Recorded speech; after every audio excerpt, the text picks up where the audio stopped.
pakafamba mweya wakaita sei? Unakazombozvibvunza kuti chiko chakazoya zoitika?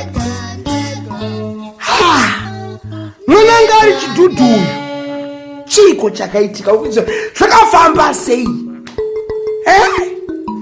Now chii?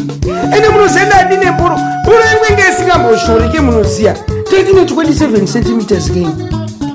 Enge iri 21 centimeters isati yamira. 27 zvezvandonga yachina dine mboro nekungotauro zvekuti ndadine mboro ini. Boro size ndopega size 43 size 43 44 yeah size 89 ndo zvinozo ndandine mboro. Chii chakaitika? How far? Yakabva kupingozi chiani chiko? Finish. Finish. Ananga akanaka uyu akabatwa mwene mweya wapi? Asi Satani akatobva kugena ari iye chaiye. Newe mboro iripiwe?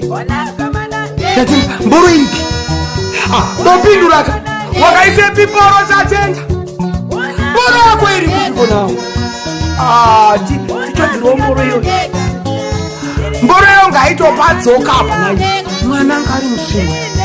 Chiko. Mwengoze. Mwemadziza. Tiani kwakaroya mwana uyu nayo. Tatenda.